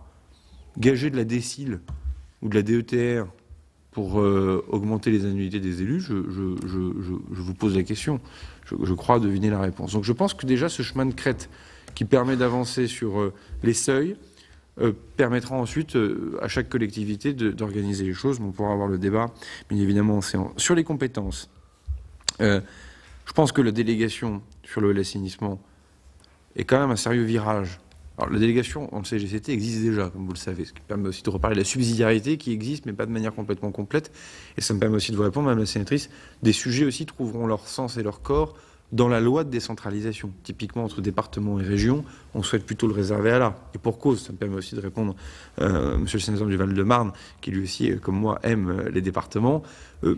Posons-nous d'abord les questions de décentralisation, relation État avec le bloc régional et le bloc départemental. Et moi, je crois aux départements, y compris en Ile-de-France, pour répondre aussi très directement à votre question, monsieur le sénateur. Et ensuite, comment on peut organiser une meilleure subsidiarité entre ces différentes strates, mais ça, il faut le penser à l'échelle de la décentralisation et pas qu'à l'échelle de ce qu'aurait l'après-nôtre ou MAPTAM. Je pense qu'il faut être beaucoup plus prospectif et beaucoup plus global. La vraie question maintenant, monsieur le sénateur Darnaud, c'est, je vous la livre, c'est cette délégation qui est, à mon avis, vraiment quelque chose d'intéressant pour l'avenir dans le bloc communal avec l'Interco. On le fait sur l'eau et l'assainissement, faut-il le faire sur autre chose? La question est ouverte. Là, c'est un vrai travail de commission avec un travail d'étude d'impact un peu précis. C'est plus facile de déléguer une compétence de service et d'investissement qu'une compétence stratégique. Typiquement, sur l'urbanisme, les choses sont moins évidentes. Bon, voilà. Mais je le pose là. Et il faut le regarder. Sur le CIF, je fais une réponse sans siffler, sans mauvais jeu de mots, parce que la première des choses, c'est il y a déjà des choses de fait, mais le sénateur Guéné a raison de rappeler que ça passe complètement inaperçu. Bon, voilà, c'est un peu triste, les finances locales, de ce point de vue. C'est que, à part quelques personnes dans l'hémicycle, notamment le président Dallier, alors présidait la séance à ce moment-là, l'année dernière, en loi de finances, et quelques personnes au CFL, quelques personnes à la DGFIP, quelques personnes à la DGCL, j'ai l'impression que tout le monde s'en moque de ce qu'on fait. Bon, c'est quand même bien dommage. Oui, mais ça, on n'y peut rien. C'est plutôt à du mal à comprendre. Oui, mais ça, c'est compliqué parce qu'il y a beaucoup de choses qui sont compliquées. Je veux dire, la réforme des retraites aussi, c'est compliqué. Bon, je veux dire, voilà, c'est aussi tout le charme d'un pays évolué par certains aspects, qui a imaginé beaucoup de liberté, beaucoup d'organisation territoriale, pour effectivement ne pas avoir de démocratie, un seul État qui décide de tout. On n'aurait plus besoin de calculer le CIF des intercommunalités. Mais ce que je veux dire, j'en fais exprès en vous disant ça, rien provoquant, mais il faut qu'on fasse attention, je crois. Est-ce qu'on peut évoluer sur les critères d'intégration, sur la manière dont on calcule le CIF en fonction des compétences? Oui, je peux évidemment, en lien avec Albéric de Montgolfier ou le président Eblé, on peut saisir le CFL et regarder un certain nombre de choses pour voir comment ça évolue. Mais vous verrez que dans le résultat, on verra déjà que des choses ont évolué. Mais regardons-le évidemment, je ne suis fermé à rien. Normes, il faut aller plus loin, je partage. Et ça, pour le coup, je le dis très solennellement ici. Il y a un article dans le projet de loi avec quelques mesures d'assouplissement. Cet article permet donc de faire porte-avions pour toutes les bonnes idées que vous pourriez avoir par voie d'amendement. Je vous le dis comme je le pense, je serai votre homme. Après, comme d'habitude, études d'impact. Vous voyez, typiquement, je pense que les conseils de développement sont de belles inventions, de beaux objets. Je ne vois pas l'intérêt de le rendre obligatoire. Pour moi, on peut le rendre optionnel et chaque conseil communautaire prend sa responsabilité en le décidant. Hier soir, en suspension de séance à l'Assemblée nationale, des députés sont venus me voir en disant « c'est quand même ennuyeux, c'est quand même important ». Puis c'était des députés agriculteurs, pour être complètement transparent avec vous, de toute tendance politique confondue, qui m'ont dit d'accord, mais enfin dans certains endroits, la profession agricole n'est pas suffisamment écoutée. Donc le conseil de développement, c'est bien quand c'est obligatoire. Ben voilà, on rentre dans le vif du sujet. Moi, je reste persuadé qu'il faut le rendre optionnel. Je maintiens cette proposition. Mais là, si vous êtes prêt à avancer sur tous ces sujets, d'où le travail avec le CEN que je vais faire dans un instant, et d'où également un certain nombre de rendez-vous que nous pouvons faire, vraiment, je serai votre homme. Dernier point, eau, assainissement. Ce n'est plus moi qui... Enfin, je m'occupe de la compétence, je m'occupe plus des financements, comme vous le savez, parce que c'est une fonction qui revient au ministère de la Transition écologique et solidaire. Vous avez raison. S'il faut faire un choc d'investissement dans le pays, il faut l'accompagner. Alors là aussi, c'est désespérant. J'ai passé 2 mois de ma vie à m'occuper de ça. J'ai l'impression que tout le monde s'en moque aussi, mais c'est la vie. J'en ai cotisé pour le savoir. On a débloqué 2 milliards d'euros de la Caisse des dépôts pour faire des aquaprêts. C'est vraiment un virage. Des aquaprêts sur 60 ans. C'est la première fois qu'on imagine un produit financier hyper intéressant par le taux, hyper incroyablement intéressant par la longévité du produit. Et évidemment, ça fait une page dans la Gazette des communes, et puis gâteau avalé n'a plus de goût, surtout quand la nouvelle est bonne. Circuler, il n'y a rien à voir. Bon, je compte sur vous pour faire la promotion de ce genre d'outils, parce que typiquement, là, c'est des vrais outils qu'on a bâtis avec les élus. Hein. Je n'ai pas inventé ça tout seul dans ma chambre. Hein. Donc, je veux dire, ce sont véritablement des outils qui sont importants et qui permettent de le faire. Sur les fuites d'eau, d'ailleurs, monsieur le sénateur Bonhomme, la situation est très disparate en fonction des politiques qui ont été menées. On va se le dire franchement, c'est le principe de la décentralisation d'ailleurs. Vous avez des collègues élus qui ont choisi de pratiquer un prix de l'eau avec un plan d'investissement important. Vous avez des collègues élus qui ont choisi de rattraper le retard sur l'assainissement et qui n'ont pas pu, pour de bonnes raisons, investir sur l'eau potable parce qu'ils ont mis le paquet sur les eaux grises et sur les eaux claires pendant des années. D'ailleurs, avec des politiques d'agence de l'eau qui les ont beaucoup incités à faire ça avec les primes épuratoires et tout ce que vous connaissez bien. Et en fait, pour être un peu mécanique, et vraiment on a des chiffres qui sont très précis. Et d'ailleurs, André Flageolet, vice-président de l'AMF, qui suit ces questions, enfin, beaucoup de choses font largement consensus sur le sujet, montrent bien qu'on a plutôt rattrapé le retard sur les eaux grises et les eaux claires, les eaux grises et les eaux noires, pardon, dans le pays ces dernières années, et qu'on a quand même un problème de rendement sur les eaux claires. On est sur une moyenne dans ce pays à 50% de rendement. Bon, je suis désolé, il y a d'autres pays qui font mieux et dont les situations hydrologiques sont à peu près similaires. Donc là, il faut qu'on puisse le dire tranquillement. Là aussi, je le dois aussi à d'autres professions, notamment la profession agricole, qui s'inquiète quand même légitimement chaque été de problèmes d'irrigation. Le sénateur Darnaud parlait de difficultés d'approvisionnement en eau dans certains départements. Vous verrez, un jour, si on n'y prend pas garde, on aura des problèmes d'ordre public dans ce pays sur les questions d'eau. Donc il faut qu'on prenne ça hyper calmement. C'est pour ça que moi je suis pragmatique sur la compétence eau et assainissement avec la délégation et souplesse sur la délégation, donc aussi sur les financements, moi sur la DETR. Pour le coup, là, ça dépend de moi, puisque... C'est ça, sur la DETR, sur les agences de l'eau, ça ne dépend plus de moi, c'est ce que je vous disais. Sur la DETR, ça dépend en partie de moi avec les priorités locales. Moi, je ne suis pas du tout choqué que les EPCI puissent être éligibles à la DETR sur les dépenses d'eau. Il faut qu'on le regarde dans le cadre du projet de loi pour l'indiquer dans la loi de finances, pour être sûr que ça intéresse. Ça dépend des endroits, monsieur le sénateur Pointreau. Le charme de la DETR, mais j'ai vraiment pas le temps de mener, pour être là jusqu'à 14h, puisqu'on a dit DETR priorité locale, c'est donc les commissions départementales qui définissent les priorités. Quand je fais un déplacement ministériel à Vesoul, en Haute-Saône, et que des maires me disent « mais je ne peux pas financer de la voirie avec la DETR », je dis bah « oui, mais c'est la commission départementale avec les élus de l'AMF du coin et des parlementaires qui ont décidé de ne pas mettre la voirie. Donc c'est pas le ministre qui décide. » Non, mais Non, mais je veux dire, les priorités... Attendez, non, je veux bien tout ce qu'on veut, mais... les préfets suivent majoritairement les choses. Je ne veux pas non plus là-dessus faire le procès du corps préfectoral. Je suis extraordinairement girondin, et élu local jusqu'au bout des ongles, mais j'aime aussi l'État. Et force est de constater que parfois, quand des parlementaires m'écrivent pour me dire que tel ou tel maire n'a pas eu le droit à sa DETR pour de la voirie et que je découvre, me faisant sortir les procès-verbaux des commissions départementales de DETR, que ce sont précisément les élus locaux qui siègent en DETR qui ont exclu la voirie du champ de choses, jusqu'à présent, comme je suis un amoureux de ces questions, je le gère avec énormément de gentillesse. Un jour venu, je le gérerai de manière plus politique, je vous le dis, en renvoyant aux parlementaires en question qui me saisissent les réalités locales. On ne peut pas dire liberté locale d'un côté et enguirlander le ministre de l'autre côté en disant que, voilà, on se dit les choses, ou alors on recentralise tous les critères de DETR et on en fait une grosse décide. Je ne crois pas que ce soit la proposition du Sénat, ni d'ailleurs la mienne. Donc, voilà, mais je dis les choses parce que, voilà. Donc sur l'eau et l'assainissement, monsieur le sénateur Darnaud, on doit pouvoir avancer. Indemnité, je vous ai répondu pour la sénatrice Gatel, mais elle est partie. Sur les retraites, je ne souhaite pas ouvrir le sujet des retraites à mon niveau. S'il doit être ouvert, il sera ouvert par Agnès Buzyn et Jean-Paul Delevoye. Voilà. Puisque au moment où on a une réflexion globale sur la question des retraites, je ne nous vois pas, mais la commission des lois, le rapporteur décideront le moment venu au banc, mais en tout cas, pour le gouvernement, je vous ferai cette réponse le moment venu. Au moment où on a un mouvement global sur la question des retraites dans le pays, je ne nous vois pas, par un morceau seulement, qui serait le morceau des élus locaux, traiter la question des retraites des élus locaux. Parce que typiquement, à mon avis, sur la question des indemnités, déjà, on trouve un chemin de crête par la retraite. Faire des choses qui n'auraient pas été concertées, sur lesquelles les associations d'élus, d'ailleurs, ne demandent pas des choses très claires, très précises et très fermes. Je pense qu'il faut là aussi être un peu prudent. Nombre de conseillers municipaux, Françoise Gatel et Rémi Pointreau, ils sont revenus. En fait, il y a deux manières de prendre le bout. La première, c'est de considérer qu'il faut diminuer le nombre de conseillers municipaux dans le pays. Il n'y aura pas d'initiative gouvernementale sur le sujet. Si le Sénat proposait quelque chose de complètement consensuel, évidemment, je le regarderai. Mais vous comprendrez bien que je ne le proposerai pas. Parce qu'en plus, je vois bien le procès qui peut être fait au président de la République et à ce gouvernement, comme quoi nous n'aimerions pas les territoires, les élus locaux, la ruralité, tout ça. J'ai du mal à le prendre bien quand on me dit ça à moi, et j'ai du mal à le prendre bien quand on le dit d'ailleurs au président de la République aussi, pour tout vous dire.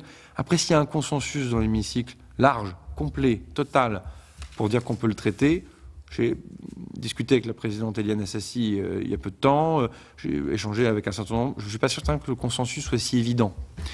Deuxième chose, c'est pas parce que vous manquez d'élus dans un conseil municipal pour les municipales de 2020 que vous n'aurez pas de nouveau des volontaires pour 2026. Il y a peut-être un autre bout par lequel on peut le prendre, c'est de se dire que quels sont les irritants ou les difficultés qu'un conseil municipal non complet rencontre. Qu'est-ce qu'il risque, ce conseil municipal non complet ? Pour des désignations à la proportionnelle, pour le fait que si le maire démissionne, il faut refaire des élections pour tout le monde. Eh ben, je préfère. Regardez. Mais pardonnez-moi, mesdames, messieurs les sénateurs, c'est peut-être plus facile de prendre par voie d'amendement ensemble à l'automne une disposition qui crée les conditions de transition quand un conseil municipal n'est pas complet, en attendant qu'il le reçoive de nouveau un jour, soyons optimistes, plutôt que de se lancer dans un mouvement général de diminution des élus locaux, parce qu'un mouvement particulier, pour le coup, serait compliqué pour des raisons constitutionnelles, d'égalité devant le suffrage, etc. Donc là, pareil, je vous l'invite dans les travaux de la Commission des lois et de votre délégation, Monsieur le Président. Là, il y a peut-être quelque chose que l'on peut faire et bâtir par voie d'amendement. Là aussi, si vous avez la gentillesse de m'associer à cette affaire en amont, je vous accompagnerai bien volontiers dans la navette parlementaire pour le faire. Ça me semble aller dans le bon sens. Scrutin de liste dès le premier habitant. Oui, mais pas maintenant. On est à 6 mois des élections municipales. Modifier les règles de scrutin ne me semble pas opportun. Oui, mais je vois bien ce que dit Mme Gatel sur le tir au pigeon. C'est pas faux. Et puis il y a la question de la parité, en plus, qui est une question sur laquelle je crois que nous pouvons avancer. Je vous le dis comme ça, j'ai eu des échanges informels avec un certain nombre de députés. Je n'y serais pas opposé à ce principe-là, dès lors que c'est pour 2026 et pas pour 2020. Je mets ça sur la table. Là aussi, je le ferai si vraiment je sens qu'il y a un consensus pour le faire. Les associations d'élus sont divisées sur le sujet. Pas d'initiative gouvernementale donc. Mais si le Sénat, en lien avec l'Assemblée, si vous en êtes d'accord, si vous arrivez à bâtir un axe Assemblée-Sénat sur le sujet, c'est quelque chose, à mon avis, qui se regarde. Sur le CIF, j'ai répondu. Monsieur le sénateur Bonheur, sur la rupture avec le passé, oui, la rupture avec M. Baylet, j'imagine. Non, mais sur la rupture avec les politiques passées sur les collectivités territoriales. J'ai cru comprendre là aussi un écho local dans votre propos. Sur le DIF, alors vous voyez, il est toujours urgent d'être sage comme un sénateur, puisque les 2 millions d'euros, c'est en 2018. Figurez-vous qu'au seul premier trimestre de l'année 2019, 3 millions d'euros viennent d'être dépensés. Donc, quand quelque chose est nouveau, il faut toujours prendre le temps d'eux. Il y a des explications à ça. Il fallait le temps que ça se mette en œuvre. Il faut que la Caisse des dépôts aussi fluidifie un peu sa manière de faire. Et puis, on est en fin de mandat. Et certaines associations qui gèrent ces choses-là se sont réveillées. Exactement, Président, vous avez raison. Donc, avant de se lancer dans quelconque diminution du taux, etc., considérant de la trésorerie, on sera peut-être content au début de mandat prochain, pour toute une nouvelle génération d'élus à qui il faudra assurer un niveau de formation initiale de qualité et intéressant. On sera peut-être content. Je sais bien, monsieur le sénateur, mais on sait très bien aussi que ce mandat a été perturbé par plein de choses. Donc, vous voyez, déjà, on passe de 2 millions d'euros en année à 3 millions d'euros en un trimestre. Donc, parce que les mêmes qui me feraient peut-être diminuer le taux d'appel du DIF, si on trouvait des élus locaux dans le pays à qui on refuserait, ou à qui la Caisse des dépôts refuserait une formation parce qu'il n'y aurait plus d'argent, je vois bien que dans la minute, je me prendrais la question en disant qu'est-ce que le gouvernement a fait. Oui, mais j'ai cotisé aussi en 2 ans pour le savoir, que parfois l'enfer est pavé de bonnes intentions. Sur les fuites d'eau, je vous ai répondu. Sur la protection fonctionnelle, je crois que le sénateur Lefebvre vous a répondu, mais on pourra y revenir. Tirage au sort, je partage ce que vous dites. Il y a pas, enfin pour moi, il n'est pas question de remettre en cause la démocratie représentative, mais il est clair qu'on ne pourra plus ne pas associer nos concitoyens sous des formes soit nouvelles, soit très très anciennes, antiques, si j'ose dire, à un certain nombre de prises de décision.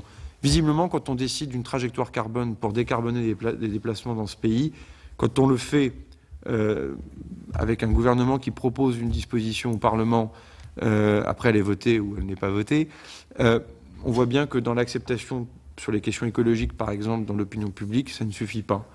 Parce que tout est remis en cause, parce que la vérité est devenue une opinion parmi d'autres.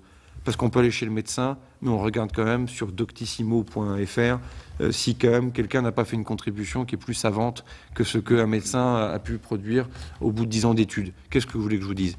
Même le prix Nobel voit sa parole remise en cause par une page Facebook. Bon, donc il est clair que même nous, et même vous d'ailleurs, vous avez consulté 17 000 questionnaires, ce que le Sénat ne faisait pas il y a 20 ans. Donc on a tous évolué sur cette manière de faire. Je crois que là aussi on peut se mettre d'accord là-dessus. Pour avancer, monsieur le sénateur Dallier, mes marges de manœuvre politiques, elles sont à due proportion de notre capacité à créer aussi, non pas le consensus sur la métropole du Grand Paris, je ne suis pas aveugle, mais quand même des voies de convergence. Nous sommes filmés, je fais attention. Mais quand je discute de manière plus discrète avec un certain nombre de décideurs franciliens, parlementaires, non parlementaires, anciens parlementaires, je vois bien que, par exemple, tout le monde veut faire un mouvement sur les EPT. Tout le monde. Quand je repose la question en on, vous êtes, comme d'habitude, hyper franc, hyper cash et constant. Certains de vos collègues, parfois, collègues au sens large, hein, pas que sénateurs, sont moins précis dans la contribution. Oui, c'est bien le drame, mais je ne suis pas là pour aussi, moi, m'assurer de la réélection d'un tel ou d'un tel. Je n'ai pas d'intérêt dans l'affaire, je suis de l'heure. Et donc, quand on est de l'heure, on regarde les questions métropolitaines avec énormément d'appréhension, parce qu'on se dit que c'est très compliqué. Puis en fait, quand on commence à creuser, c'est beaucoup plus simple qu'il n'y paraît. La vraie question, c'est que, et moi je vous propose qu'il faut vraiment que j'y aille maintenant, c'est de peut-être avoir un temps spécifique avec les parlementaires franciliens pour rentrer dans avec peut-être les rapporteurs d'ailleurs des textes financiers en même temps, qui permet d'aborder les questions institutionnelles et les questions financières. Je le dis juste aussi, est-ce que le Sénat est prêt à un mouvement sur la métropole du Grand Paris en se servant de ce projet de loi ? Je crois savoir que là aussi il n'y a pas forcément consensus, ça mérite peut-être un échange avec les présidents de groupe et avec le président du Sénat pour voir si déjà cela aussi est souhaité. Je vous le dis droit dans les yeux, si elle souhaite, je serai votre homme aussi. Mais moi, j'y suis prêt. Mais bon. Essayons tous les deux. On avancera, on avancera. Monsieur le sénateur Lefebvre, je pense vous avoir déjà répondu, et merci de ce que vous avez dit sur le bicamérisme, parce que moi aussi j'y crois beaucoup. Et monsieur le sénateur Savoldelli, pour le coup, il est parti, donc ça va me permettre de gagner du temps, mais je lui ai déjà lui aussi répondu. Monsieur le sénateur Pointereau, sur le nombre de conseillers municipaux, je vous ai répondu. Sur la soulte, je crois beaucoup aux collectes prospectives et non plus aux collectes qui arrivent pour solde de tout compte. Je crois beaucoup aussi... Ben non, mais c'est vrai, je veux dire, la collecte arrive une fois que tout est fait. Bon, c'était un peu curieux quand même, original cette affaire. On va chez le notaire avant d'aller chez monsieur le maire, normalement. Hein, et on pose la question aux jeunes mariés, on a tous été élus municipaux, en tout cas la plupart, est-ce que oui ou non il était procédé ou conclu un contrat de mariage? Les époux vous répondent oui ou non. Ils vont pas chez le notaire quand ils sortent de la mairie. Bon, c'est ce que je vous dis. Donc ça, à mon avis, ça se corrige. Comme pour d'ailleurs les études d'impact. Vous aviez d'ailleurs déposé des amendements, je crois, ou une proposition de loi sur le sujet. On la reprend à notre compte dans le projet de loi. Monsieur le sénateur Guéné, je pense vous avoir répondu sur l'eau. Sur les indemnités, je vous ai répondu. Sur le CIF, merci de ce que vous avez dit. Madame la sénatrice du Calvados, subsidiarité, je vous ai répondu. Réaction de service public, c'est plus large. Présence postale, c'est plus large. État déconcentré, c'est plus large, mais évidemment, c'est lié. Formation pour le sénateur Husson, il est parti taux d'appel, mais j'y ai répondu. Différenciation, base de travail, ça reste un sujet constitutionnel avant tout. Parce que la vraie différenciation, par définition, implique une modification de la Constitution. Mais je concède bien volontiers à ce qu'a dit le président, le sénateur Husson, mais après tout, de sûrement être président de quelque chose. C'est évidemment deux valeurs qui se rencontrent, la différenciation. L'égalité territoriale, un cadre qui s'applique partout pareil. Notre État-nation fonctionne comme ça. Et en même temps, reconnaître une liberté d'organisation différente sur le territoire. Pour avoir eu un échange nourri avec le président Mélenchon hier soir dans l'hémicycle de l'Assemblée nationale, je vois bien que ce débat est prometteur. Sébastien Lecornu, secrétaire d'État en charge des collectivités locales, a donc dévoilé les grandes lignes du projet de loi en faveur des élus locaux. Les élus auront le droit à une formation, leur pouvoir de police sera renforcé et ils auront également une plus grande protection juridique. Ce projet de loi sera examiné au Parlement cet automne. C'est la fin de cette émission, merci de l'avoir suivi. Tous nos programmes sont accessibles sur notre site internet publicsénat.fr. Très bonne journée sur Public Sénat.